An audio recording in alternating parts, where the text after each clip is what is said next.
think not. I think not. Coincidence, my ass.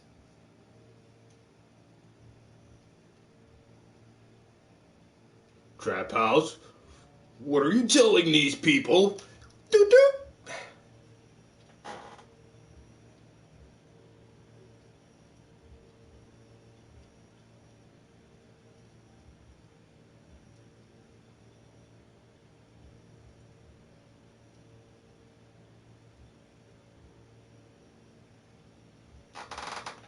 And then when I reset the stream, oh, now they watching all y'all too now. So now when I reset the stream, they got the incoming link in that bit. So everybody who comes into the stream now, they linking to your shit and checking y'all out. So that's all they did. They just wanted me to reset it to make sure that they can watch y'all too. It's all good. Y'all ain't got to worry.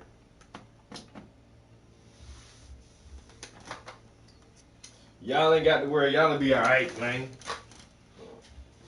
Don't don't get scared now.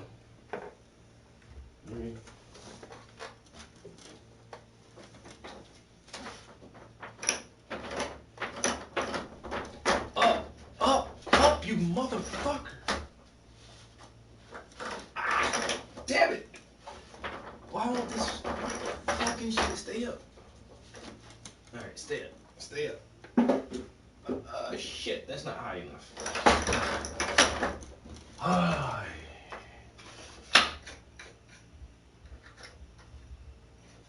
All right, let's try this again. Up. Go up. Okay. Now.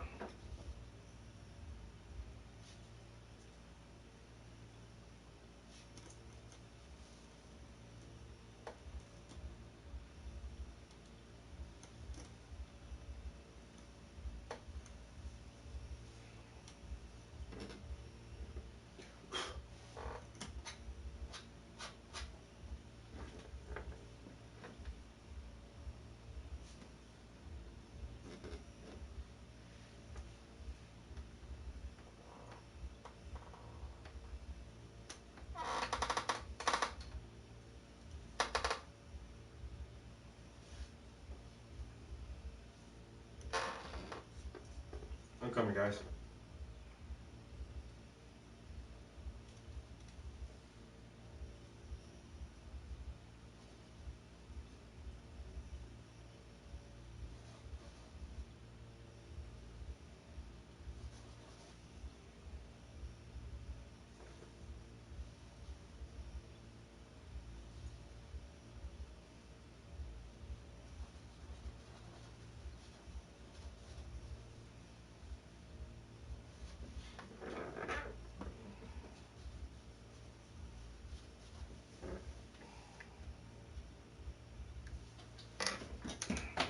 All right. Hey. What up?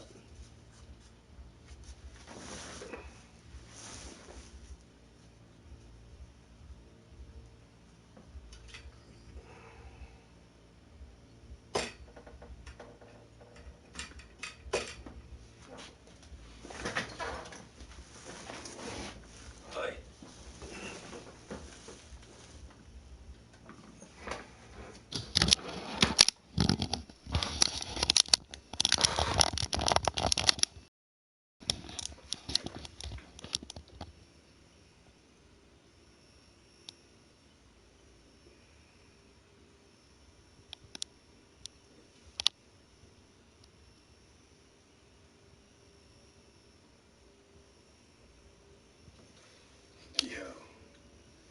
It is so pretty, right?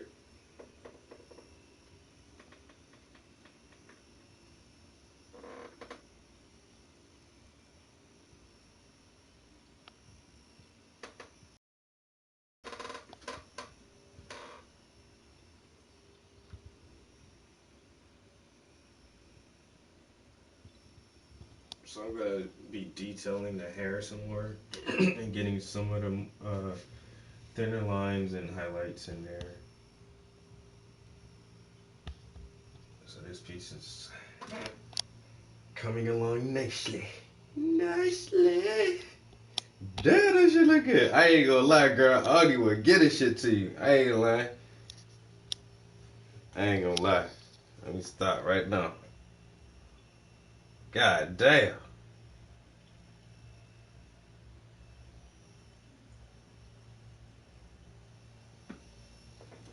I only freestyle for the king.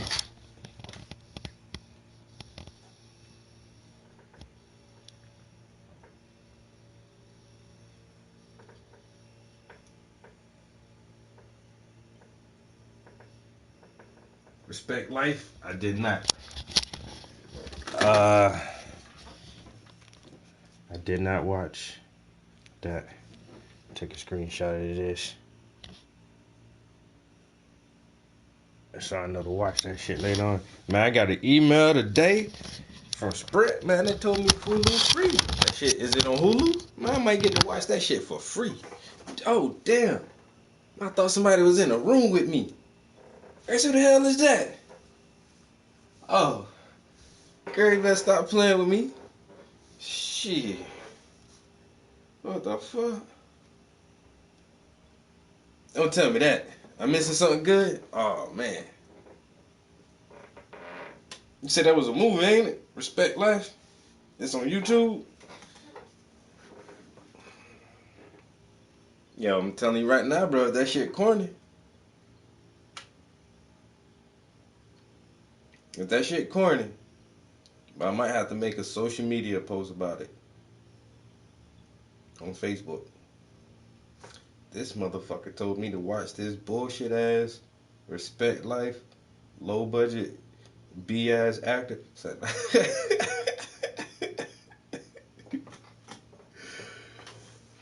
I'm gonna check it out. I'm gonna check it out.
My bad, guys.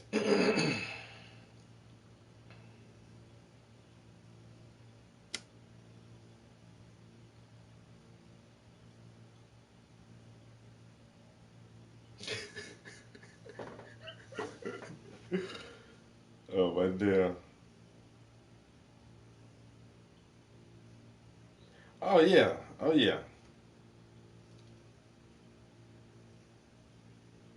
If something's good, it don't matter what it is. If you got good taste, you like quality shit. It don't matter what it is.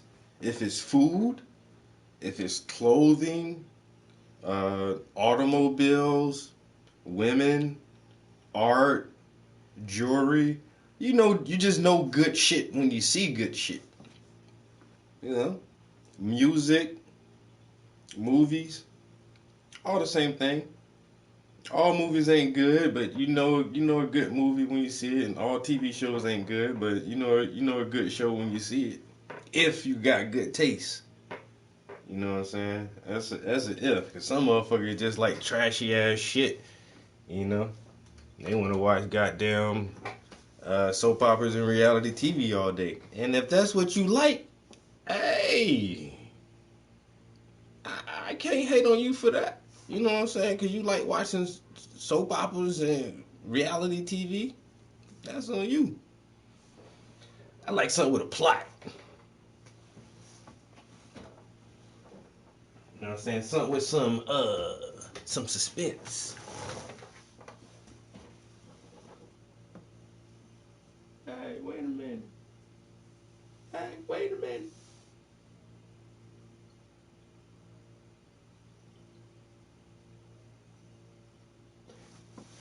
Damn, this painting look good, yo. Man, look.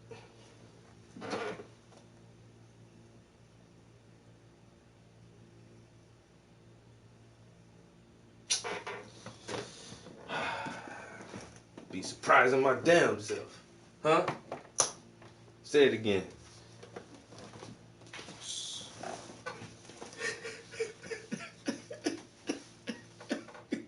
But why you gotta call me out on that one though? I try to you gotta put it in the middle of the list. Not at the top, not at the bottom. Just insert. Motherfuckers know good. Bitch, you trashy. No, no, don't come no closer. I can see from over here. No, thank you. No, thank you. I'm okay. I have better taste than. Inventions. And finally, we will discuss about the future of artificial intelligence and what more is going to come up. Now, subscribe to Edureka's YouTube channel and press the bell icon to stay updated. Also, if you science, do check out the description below. So let's get started. So talking about the evolution of AI, artificial intelligence makes it possible for machines to learn from experience, adjust to new inputs and perform human-like tasks. Now the earliest research into thinking machines was inspired by a confluence of ideas that became prevalent in the late 1930s, 40s and also the early 1950s. So let's have a look at the That's what's evolution up, of bro. this life-changing technology from the early 50s to the present day. Now, in 1950, Alan Turing devised the Turing test. I'm pretty. I feel pretty safe myself. You know what I'm saying? I say once again, I work in the office building. They say everybody home except me. When I go to work, I'm talking about an office building now. Like I know the person name, unless some other employee has to come in and grab some files or copy some shit or make some shit like that. And they only there for like my boss came in today and the lady who does payroll, she came in today. But that's all she came in for. She came in long enough to do payroll for like 2 hours, 3 hours. My boss came in, she had to do something online from her desktop. She was there for about an hour. That's it. But I be the only person at my job all day. And then I live by myself. And I don't got no friends. Motherfuckers gonna be coming in and out of my goddamn house. That's what I say. This shit don't bother me. You know what I'm saying? This shit don't bother me at all. It really still don't feel no different to me. Like everybody all worried. I still don't wear a mask and gloves out in public and all that shit, man. Fuck that. You know what I'm saying? Once again, you don't be biting your nails all crazy and licking doorknobs and light switches. You keep you wash your hands at least a couple times a day. You gotta go to the bathroom or something. You know what I'm saying? If you do have to blow your nose regularly or anything like that, you wash your hands, keep your hands clean. That's it. I don't know. You know, motherfuckers nowadays coughing too close to somebody gonna get you knocked the fuck out. You know what I'm saying? I don't like living like this. You know, motherfucker sneeze. A sneeze exits the human body at 40 miles an hour. You know what kind of projectile aerosol particles you can extrude from your orifices? You can't sneeze in public no more. You cough, motherfucker give you side eyes, dirty looks, questioning faces, and all kind of stuff, man. Shit weird, bro. Once again, that's why I say I might have to go meat shopping this week. I got plenty of meat in my freezer, but it's only half, not even about half of what I normally keep in there. I don't like that. I like having my shit full up. And so when I go meat shopping, I spend like $200 on meat. I don't plan on coming back to the store next week for some more hamburger and some chicken wings. I'm getting enough hamburger and chicken wings. You divide it up, you put it in a freezer bag, you write a date on it, you freeze that motherfucker. Now you ain't gotta go to the store. I say, I'm chilling, bro. I just be chilling.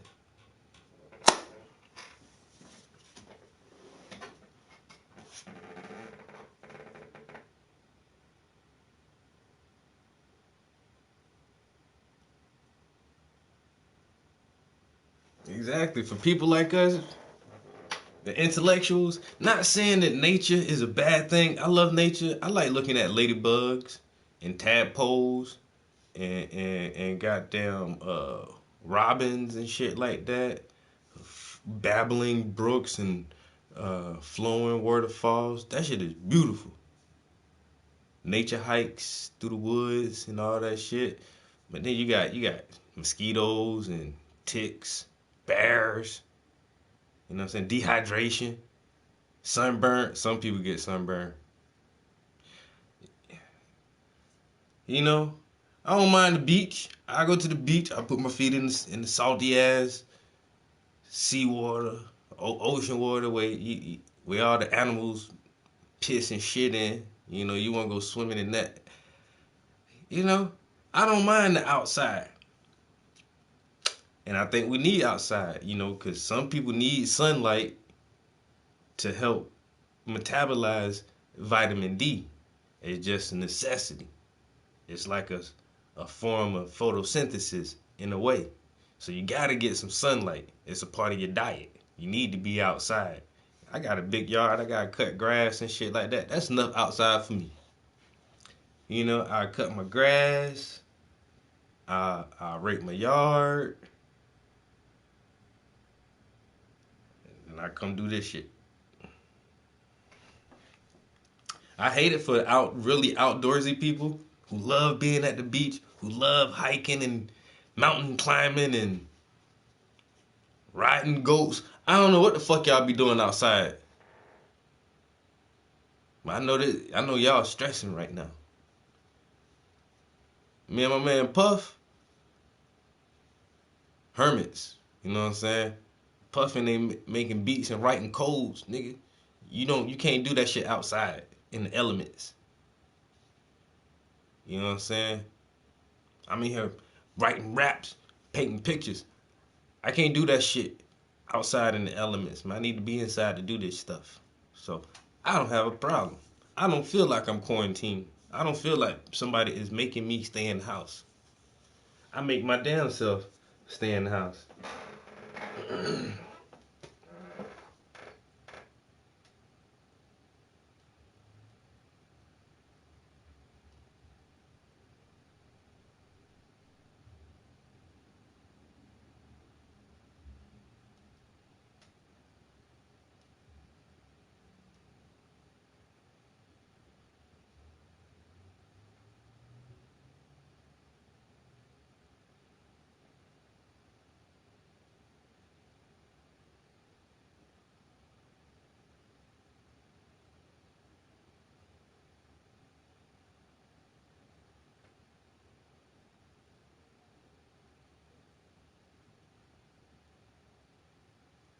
He's like, rake?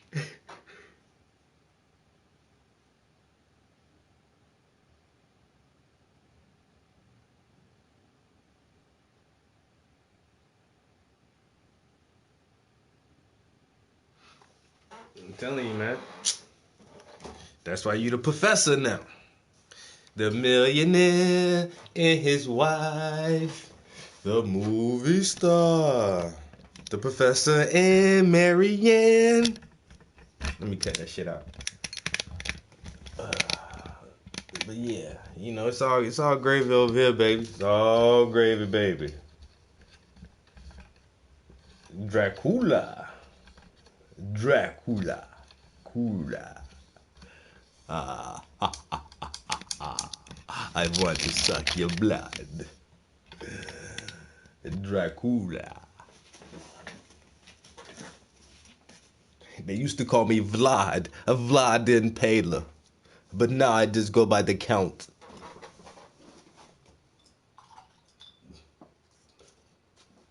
One, two. Dracula. Coola. Oh my god, they say people recover from COVID-19? Caught that shit again.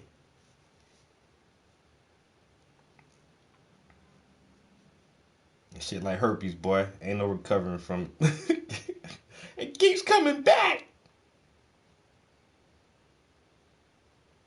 Bum bum bum. Dum dum dum. I'm sick with it again. Damn, bitch. Who you been around? You need to stay from wherever the fuck you be going. Motherfuckers over there more than contagious. They contaminated.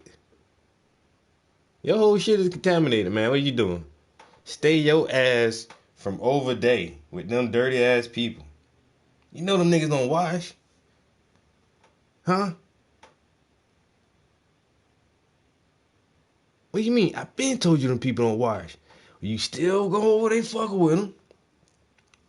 Talking about smoking a blunt. That's how your ass got sick the first time. Want to put your goddamn lips on every goddamn thing. You know the motherfucker rolled that shit, huh? You know they licked that shit, dummy. Now look at you. Second time you done had COVID. Nasty ass fucker. Well, come breathing on me. I ain't got no sympathy for you.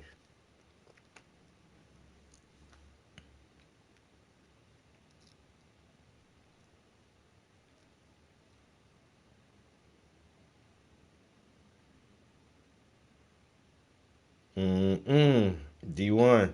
I feel for you, bruh. 16.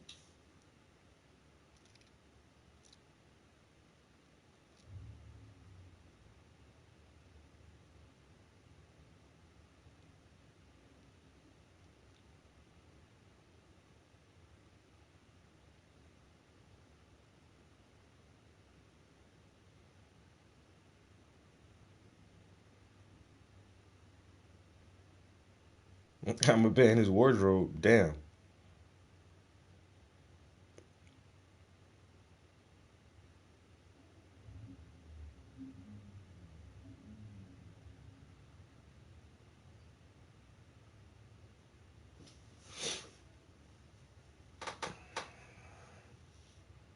Telling you, man.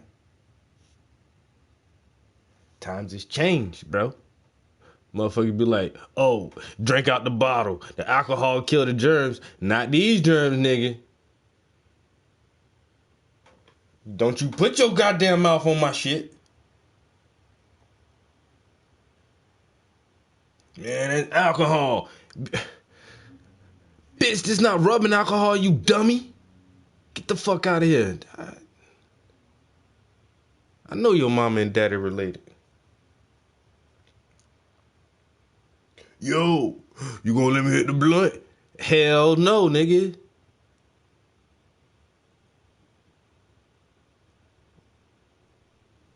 You not hitting shit. I'ma hit you in your goddamn face. Ask me again. Go ahead, ask me again. Hit my damn blunt. Get your COVID-19 ass the fuck out of here. And everybody talking about, oh, don't call it the Chinese virus. And then China, the motherfuckers kicking all the Africans out of China. Talking about y'all brought it here. But y'all don't want us to talk shit about Chinese. And that's not talking shit about Chinese people. Saying it's a Chinese virus because it came from China. I still don't think that's like racist or talking shit. But then somebody explained it to me like it may not be racist, but some people can use it as racial connotations to incite violence on people of Asian descent. And I'm like, yeah, that's true. That is true. I can see your point. And then China started kicking niggas out the country, kicking them out their house, telling them they can't eat at their. What the fuck was that?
Oh my fucking god, yo.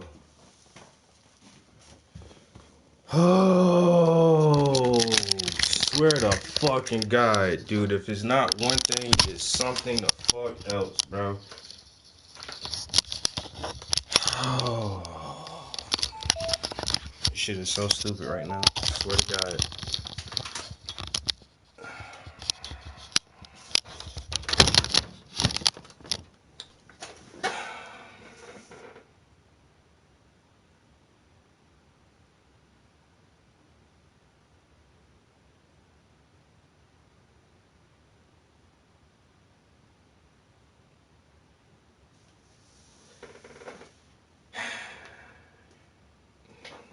Yeah, in a way, but in a way, not really. Bro, we had a crazy ass storm yesterday. Like it wasn't a lot of rain, but it was heavy fucking winds, yo. And so when I got home from work yesterday, I didn't even check that shit today when I got home. I meant to, but it's not really a driveway. It's more or less like a little alley almost next to the house, in between me and my neighbor. And I saw some shingles down there. And I'm like, did those fucking shingles blow off my goddamn roof? And yes, they did. And now, like the textured ceiling here in the room across the hall, the fucking ceiling is coming down. The texture is falling off the ceiling because it is soaking fucking wet above the roof because the shingles came off. Now my ceiling in the next room look like it's about to fucking collapse from water damage.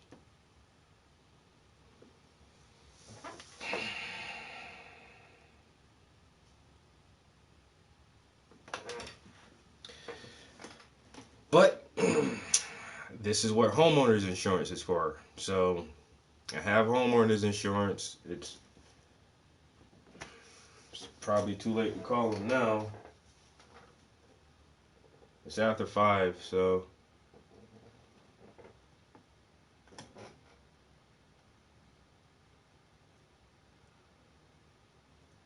I'm in Pennsylvania.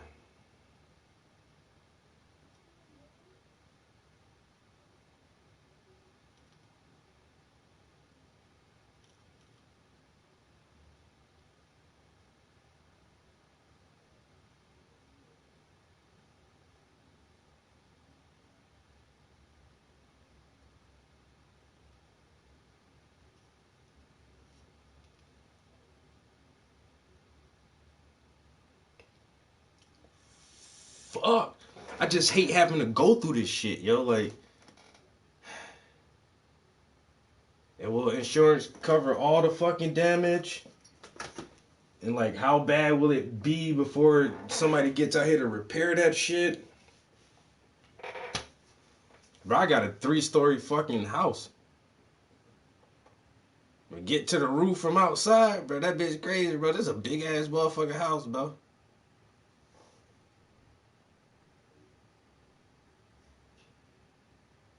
Oh, I definitely will.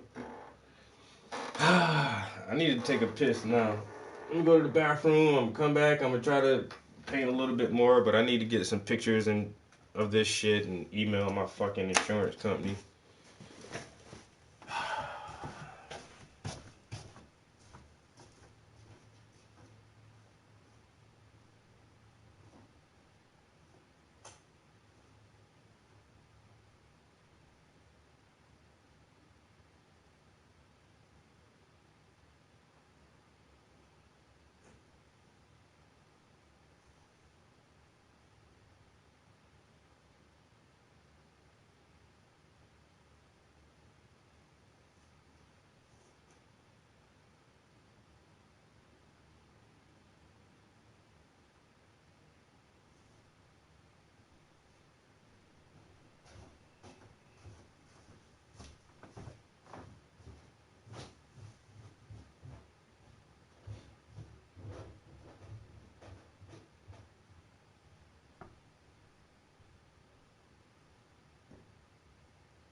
He said it's a celebration, not a bad thing.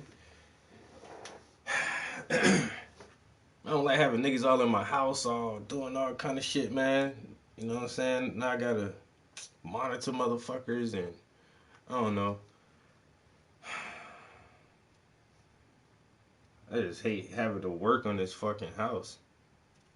That's one thing about being a homeowner and a fucking renter, yo. If you rent, all that headache on your landlord. But if you're a homeowner,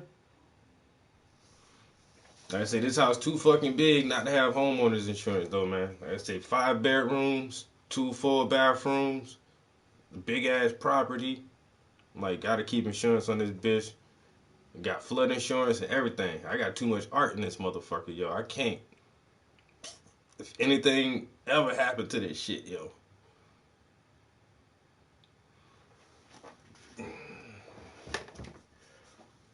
Fuck, it's getting hard for me to think right now. I just need to paint for a minute. Paint a little bit longer.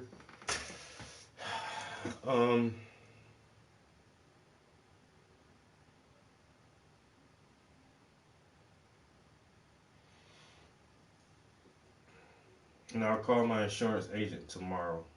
I'm pretty sure I won't get a message tonight or this late in the day anyway.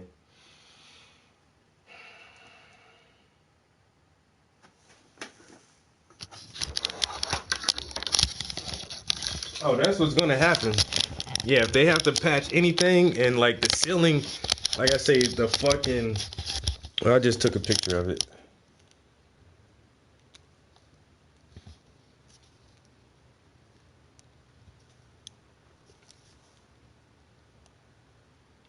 You know, like the fucking ceiling is coming down, dude. Like that shit is falling off in there. And you can just smell like the water sitting up in that shit, yo. So where that texture has fallen off yet, that fucking the board above that shit is that plaster is gonna come down too, yo. All of that shit is gonna have to be cut out and removed from the water damage so it doesn't grow mold. Like this shit is falling all on my artwork in there, yo. All on my shit on the floor. Like that shit is crazy.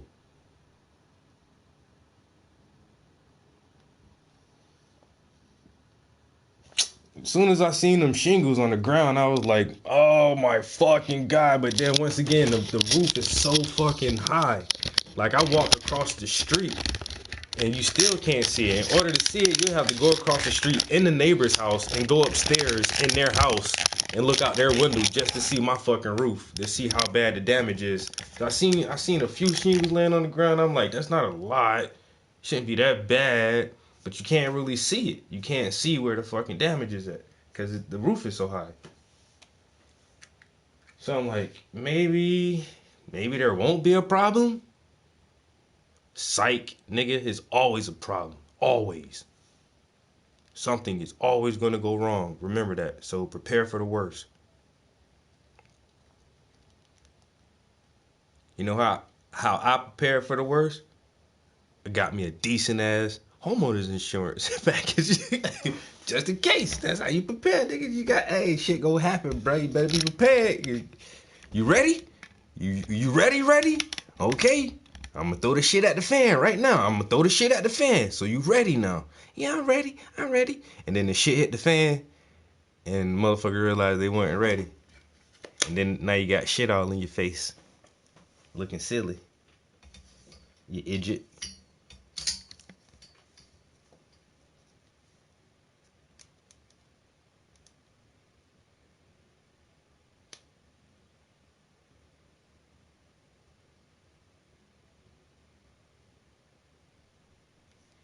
Yeah, I got a tarp, but I have a 3-story house. I don't have a way to get on the roof, bro. I can't get on the roof of my house. This shit, you have to have a goddamn 50-foot extension ladder.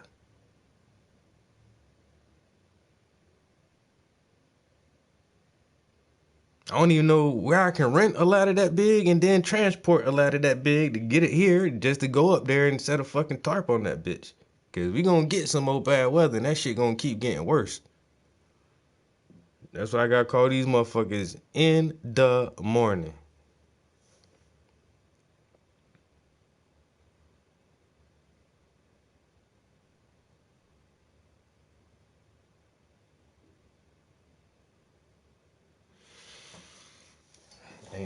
There's no way I can reach that shit, bro. I'm telling you. If I could, I would do that shit.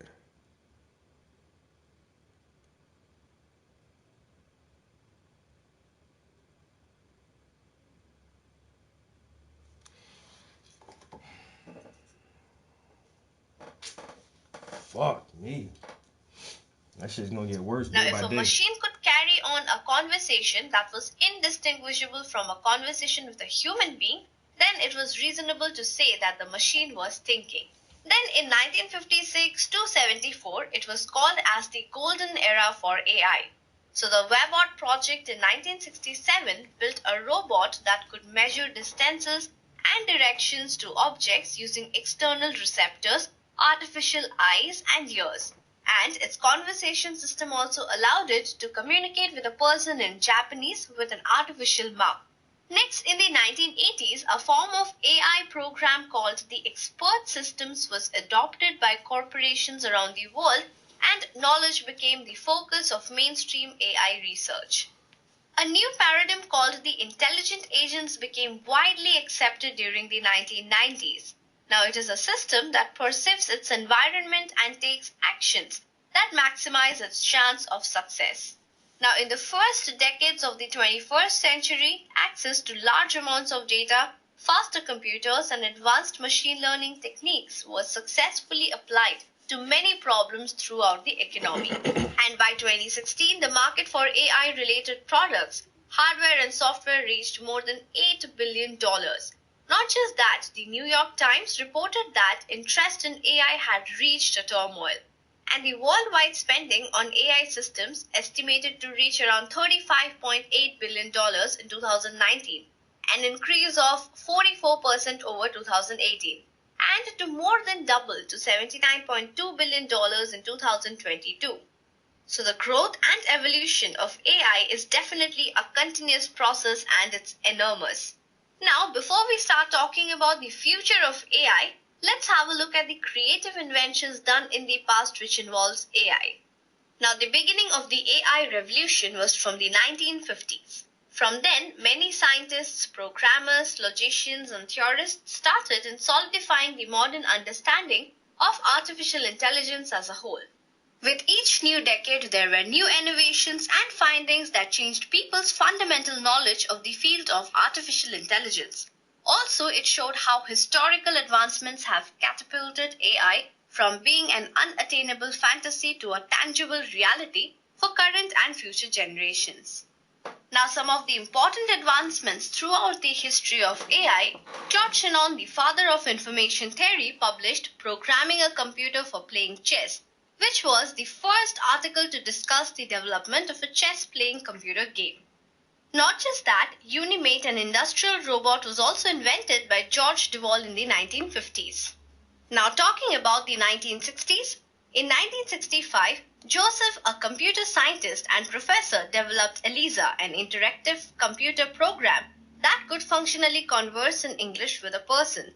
It blurted out canned lines for certain keywords using programmed scripts. The next phase was the 1970s. Now, this phase witnessed the advancements, particularly focusing on robots and automatons. Now, the Wabot 1, the first anthropomorphic robot, was built in Japan at Waseda University. Now, its features included movable limbs, ability to see, and the ability to converse.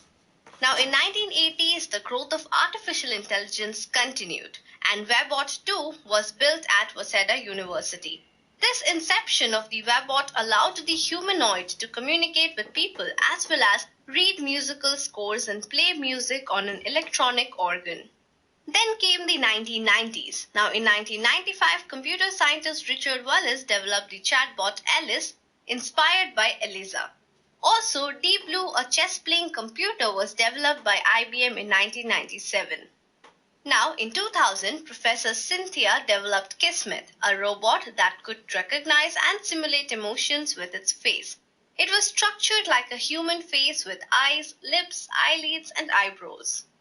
Not just that, in 2009, Google secretly developed a driverless car, and by 2014, it passed Nevada's self-driving test as well. So these were some of the advancements and achievements of artificial intelligence in the past. The current decade has been immensely important for AI innovation. So let's have a look at how artificial intelligence changed our lives in the recent decade. Now, the current decade has been immensely important for AI innovations. In recent years, artificial intelligence has become embedded in our day-to-day existence. We use smartphones that have voice assistants and computers that have intelligence functions. AI is no longer a pipe dream. So let's talk about some of AI's achievements in this decade. Now, in 2010, ImageNet launched the ImageNet Large-Scale Visual Recognition Challenge. Also, Microsoft launched Kinect for Xbox 360, the first gaming device that tracks human body movement using a 3D camera and infrared detection. In 2011, Apple released Siri, a virtual assistant on Apple iOS operating systems. Siri depends on a natural language user interface to infer, observe, answer, and recommend things to its human user. It adapts the voice commands and projects an individualized experience for the users. Then in 2012, two Google researchers trained a large neural network of 16,000 processors to recognize images of cats by showing it 10 million unlabeled images from YouTube videos. Now, in the year 2014, Microsoft released Cortana, their version of a virtual assistant similar to Siri on iOS. Also, Amazon created Amazon Alexa, a home assistant that developed into smart speakers that function as personal assistants. Now, talking about the year between 2015 to 2017, Google DeepMind's AlphaGo, a computer program that plays the board game Go, defeated various human champions. Not just that, in 2016, a humanoid robot named Sophia was created by Hanson Robotics. She is the first robot citizen. With her ability to see, make facial expressions, and communicate through AI, Sophia has more human-like features when compared to the other humanoids. And finally, in 2018, Google developed BERT, the first bidirectional unsupervised language representation that can be used on a variety of natural language tasks using transfer learning. And also, Samsung introduced Bixby, a virtual assistant. Its functions include voice, where the user can speak to and ask questions, recommendations, and suggestions. Now, artificial intelligence advancements are occurring at an unprecedented rate. Thus, we can expect that the trends from the past decade will continue swinging upward in the coming years. So now that we have seen how artificial intelligence has evolved throughout the years, let's move on to the future of AI and find out how it continues to act as a technological innovator. Now, in the last 10 years, artificial intelligence has changed the world in subtle but sweeping ways. Voice recognition on every smartphone was a simple proof of concept. Over the next 10 years, artificial intelligence will make more progress than in the 50 before it combined. With countless quickly oncoming applications to business, government, and personal life, its influence will soon touch absolutely every aspect of our lives. So talking about the first one, it's the medical diagnosis. Now, complementing a doctor's human intuition with the precision and completeness of AI could be one of the greatest revolutions in healthcare. The simple fact is that the human race has produced an excess understanding of human health than any one human brain can usefully contain. Thus, AI can start to outperform even the best human doctors. Then we have the financial services sector. Oh my God. Now, it is fun to watch the bankers get automated into unemployment. It's going to but the rain real more win is tonight. when the AI It's going to rain Right now, the financial Friday services sector has a and lot to do Sunday. with why the rich gets richer. They can afford to hire more and better Oh, financial this help roof is gonna to manage the fucking money cave they in, have. yo. With AI, especially open source fintech solutions, it could be possible to change personal finance to put it on a much more even playing field. Then we have the translation and linguistics. Now, to an extent, real-time machine translation already exists from major tech companies like Skype, and Microsoft. But other research bodies like Google and even DARPA are looking to take the idea ahead. Currently, machines can only try to translate about 100 of the world's more than 7,000 languages. Whether it's the military or international corporations or just regular old academia, someone is going to use AI to push real-time translation forward so that we can communicate better. Then we also have the sports training. Now, AI might design the perfect offensive formation, but the human players enacting that plan have to have the necessary skills. Here, modern machine learning algorithms can help. Partly, it's just a matter of collecting data in wider contexts through smart golf clubs and basketballs and baseball bats. Also, AI could provide more active feedback by watching your swing to offer corrections. Not just that, AI could also change the world of paying for anything. Now, this technology can save an incredible amount of time. Advanced AI face recognition algorithms will soon be quick enough and cheap enough to support millions of transactions per day.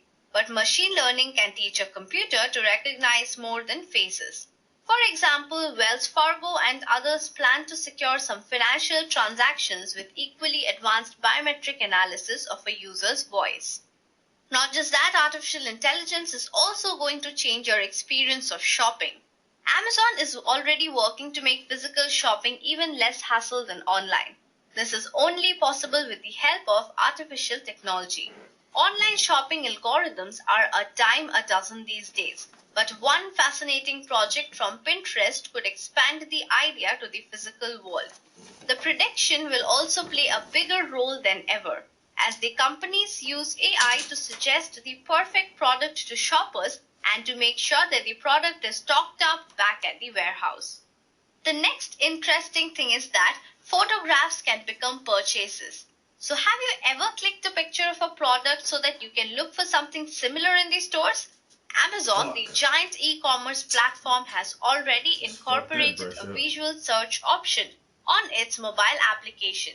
So all you need to do is just take a photo of the item you want and it'll show you something very similar or identical. And you can buy it right away with just a photograph.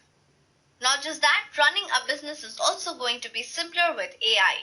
In the coming decades, the world's best CEOs might just be robots. If management is the process of noticing and properly assigning talent, then an AI might well be better able to do that. Now, there is another theory that AI might make people so capable of organizing on their own that managers will become less important and one can run their business just with the technology. AI is also entering the political field, so it can also be used in political analysis. Now, the advantage of AI lies in its ability to predict the future beyond political victories and losses. The larger implications of AI lie in decision and policy making. Now, with the rise of AI startups and increased dialogue around policy making, the arrival of AI politicians is not a big surprise. While constitutions and laws across the world prohibit non-humans from contesting elections, there is a severe dearth of laws defining the moral and ethical implications of the usage of AI in the political and public space. And finally, we have sports strategizing. Now, considering the nearly infinite variability of human behavior and ingenuity on the field and rink, it seems that artificial intelligence could soon design all new strategies for even the world's best studied sports. The beautiful game has been successfully broken down and understood in its basic principles by a machine learning algorithm and according to the inventor of that algorithm. It should apply quite well to other sports like basketball and hockey. Now, these were just a few out of the many sectors which will be taken over by artificial intelligence in the coming years. And with this, we have come to the end of our session, and I hope you have understood what the future of AI holds and where else it's going to expand. And I hope you understood the contribution of AI over the years and how it's going to rule over almost every sector. So don't forget to let us know about your opinion in the comment section below. Till then, thank you and happy learning. I hope you have enjoyed listening to this video. Please be kind enough to like it, and you can comment any of your doubts and queries, and we will reply them at the earliest. Do look out for more videos in our playlist and subscribe to Edureka channel to learn more. Happy learning!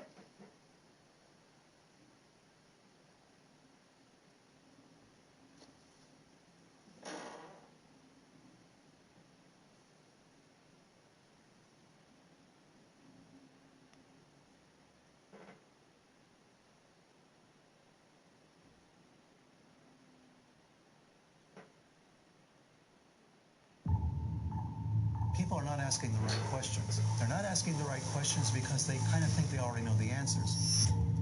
Technology is being used that we would never believe was possible. Beginning in 1954, gravity control was mastered. Nazi Germany, they were developing flying saucer technology using anti-gravity. With the reverse engineering of extraterrestrial vehicles, we had figured out zero-point impact. The following is a conversation with Michio Kaku. He's a theoretical physicist, futurist, and professor at the City College of New York. He's the author of many fascinating books that explore the nature of our reality and the future of our civilization. They include Einstein's Cosmos, Physics of the Impossible, Future of the Mind, Parallel Worlds, and his latest, The Future of Humanity, Terraforming Mars, Interstellar Travel, Immortality, and Our Destiny Beyond Earth.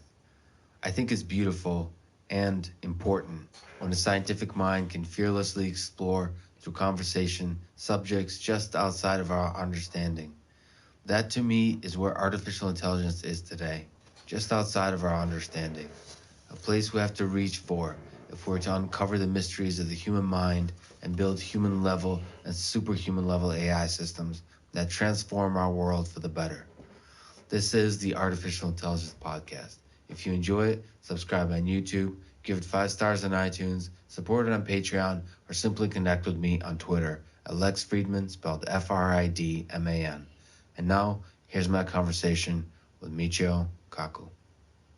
You've mentioned that we just might make contact with aliens, or at least hear from them within this century. Can you elaborate on your intuition behind that optimism? Well, this is pure speculation, of course. Of course. But given the fact that we've already identified 4,000 exoplanets orbiting other stars, and we have a census of the Milky Way galaxy for the first time, we know that on average, every single star, on average, has a planet going around it, and about 1/5 or so of them have Earth-sized planets going around them. So just do the math. We're talking about out of 100 billion stars in the Milky Way galaxy, we're talking about billions of potential Earth-sized planets. And to believe that we're the only one is, I think, rather ridiculous, given the odds. And how many galaxies are there? Within sight of the Hubble Space Telescope, there are about 100 billion galaxies. So do the math. How many stars are there in the visible universe? 100 billion galaxies times 100 billion stars per galaxy. We're talking about a number beyond human imagination. And to believe that we're the only ones, I think, is rather ridiculous. So you've talked about different types of type 0, 1, 2, 3, 4, and 5 even of the Kardashev scale of the different kind of civilizations. What do you think it takes, if it is indeed a ridiculous notion that we're alone in the universe, what do you think it takes to reach out? First, to reach out through communication and connect. Well, first of all, we have to understand the level of sophistication of an alien life form if we make contact with them. I think in this century, we'll probably pick up signals from an extraterrestrial civilization. We'll pick up their I Love Lucy and their Leave It to Beaver. Just ordinary day-to-day transmissions that they emit. And the first thing we want to do is to A, decipher their language, of course, but B, figure out at what level they are advanced on the Kardashev scale. I'm a physicist. We rank things by 2 parameters, energy and information. That's how we rank black holes. That's how we rank stars. That's how we rank civilizations in outer space. So a type 1 civilization is capable of harnessing planetary power. They control the weather, for example.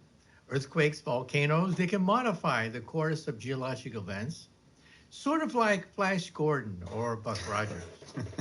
Type 2 would be stellar. They play with stars, entire stars. They use the entire energy output of a star, sort of like Star Trek. The Federation of Planets have the nearby stars.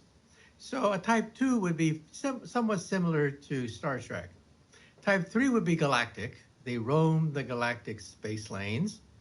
And type 3 would be like Star Wars, a galactic civilization. Then one day I was giving this talk in London at the planetarium there, and the little boy comes up to me and he says, "Professor, you're wrong. You're wrong. There's type 4. And I told him, "Look, kid, there are planets, stars, and galaxies. That's it, folks."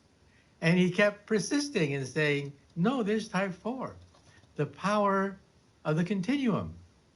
And I thought about it for a moment, and I said to myself, is there an extra galactic source of energy, the continuum of Star Trek? And the answer is yes.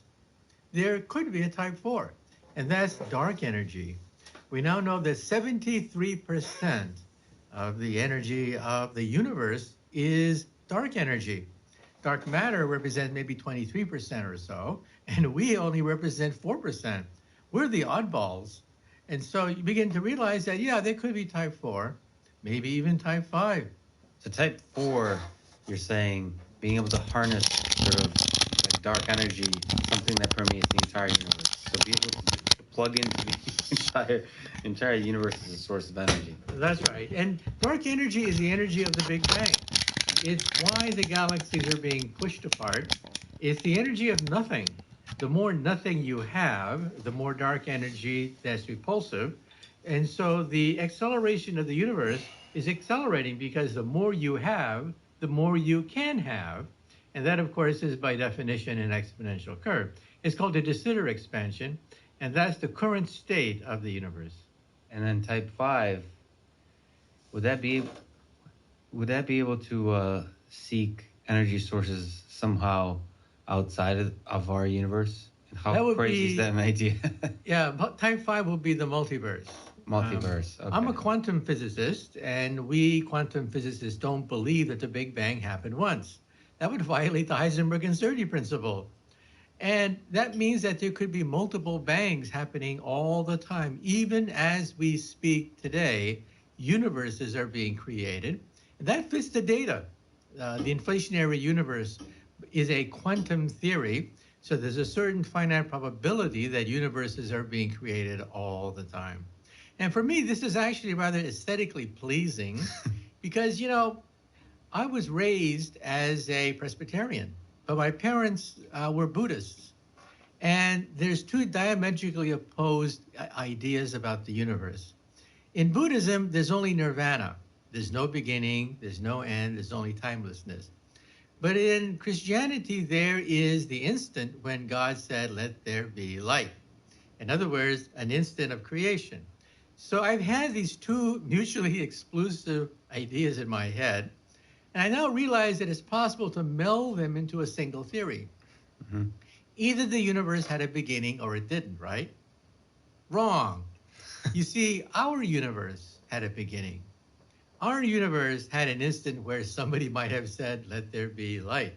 But there are other bubble universes out there in a bubble bath of universes, and that means that these universes are expanding into a dimension beyond our three-dimensional comprehension. In other words, hyperspace. In other words, 11-dimensional hyperspace. So nirvana would be this timeless 11-dimensional hyperspace where big bangs are happening all the time. So we can now combine two mutually exclusive theories of creation. And Stephen Hawking, for example, even in his last book, even said that this is an argument against the existence of God. He said there is no God because there was not enough time for God to create the universe, because the Big Bang happened in an instant of time. Therefore, there was no time available for him to create the universe. But you see, the multiverse idea means that there was a time before time. And there are multiple times. Each bubble has its own time. And so it means that there could actually be a universe before the beginning of our universe. So if you think of a bubble bath, when two bubbles collide, or when two bubbles fission to create a baby bubble, that's called the Big Bang. So the Big Bang is nothing but the collision of universes or the budding of universes. That's such a beautiful picture of our incredibly mysterious existence. So is that humbling to you? Exciting? The idea of multiverses? I don't even know how to even begin to wrap my mind around. It's exciting for me because what I do for a living is string theory. That's my day job. I get paid by the city of New York to work on string theory. Yes. And you see, string theory is a multiverse theory. So people say, first of all, what is string theory? Yes. String theory simply says that all the particles we see in nature, the electron, the proton, the quarks, what have you, are nothing but vibrations on a musical string, on a tiny, tiny little string. You know, G. Robert Oppenheimer, the creator of the atomic bomb, was so frustrated in the 1950s with all these subatomic particles being created in our atom smashers that he announced one day that the Nobel Prize in physics should go to the physicist who does not discover a new particle that year. Well, today we think they're nothing but musical notes on these tiny little vibrating strings. So what is physics? Physics is the harmonies you can write on vibrating strings. What is chemistry? Chemistry is the melodies you can play on these strings. What is the universe? The universe is a symphony of strings. And then what is the mind of God that Albert Einstein so eloquently wrote about for the last 30 years of his life? The mind of God would be cosmic music resonating through 11-dimensional hyperspace. So beautifully put. What do you think is the mind of Einstein's God? Do you think there's a why that we could untangle from this universe of strings? Why are we here? What is the meaning of it all? Well, Steven Weinberg, winner of the Nobel Prize, once said that the more we learn about the universe, the more we learn that it's pointless. Well, I don't know. I don't profess to understand the great secrets of the universe. However, let me say two things about what the giants of physics have said about this question. Einstein believed in two types of God. One was the God of the Bible, the personal God, the God that answers prayers, walks on waters, performs miracles, smites the Philistines. That's the personal God that he didn't believe in. He believed in the God of Spinoza, the God of order, simplicity, harmony, beauty. The universe could have been ugly. The universe could have been messy, random, but it's gorgeous. You realize that on a single sheet of paper, we can write down all the known laws of the universe. It's amazing. On one sheet of paper, Einstein's equation is 1 inch long. String theory is a lot longer, and so is the standard model. But you could put all these equations on one sheet of paper. It didn't have to be that way. It could have been messy.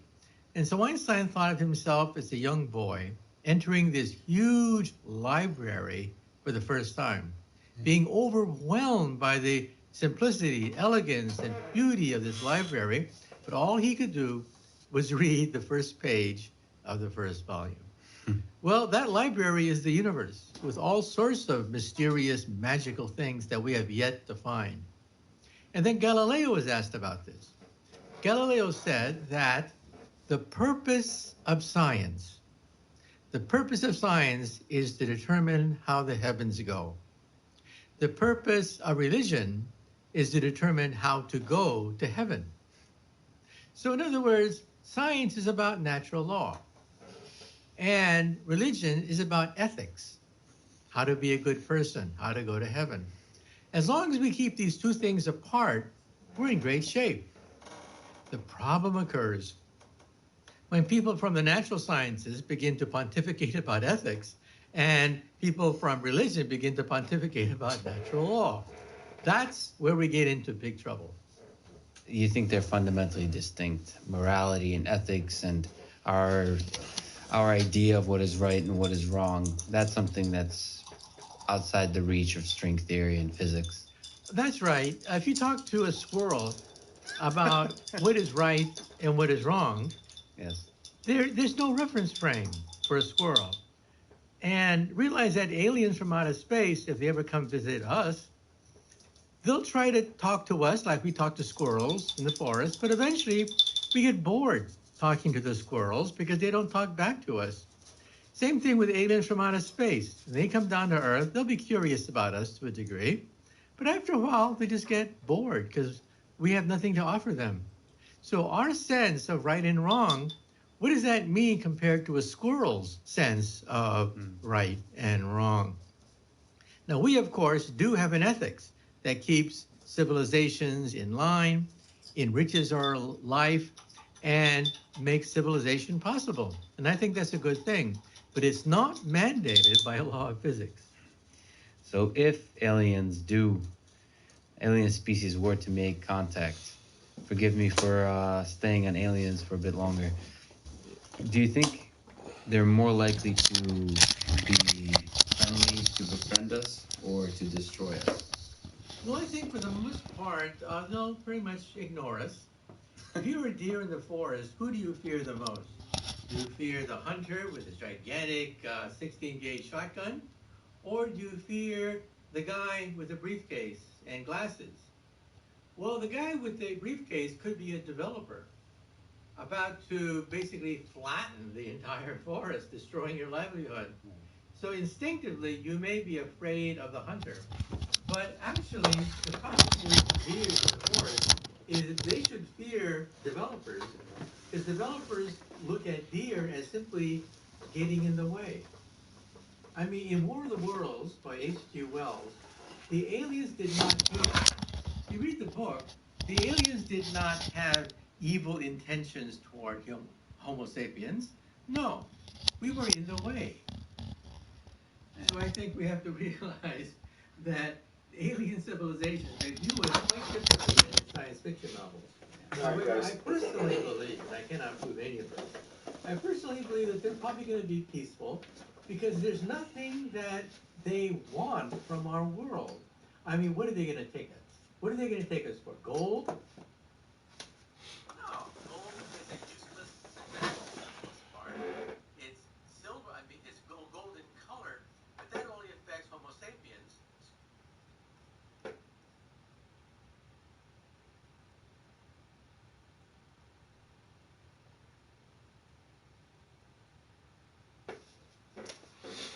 All right, I'm about to go grab some dinner and play some video games and stress about the rain that's coming tonight that's gonna cave my fucking roof in.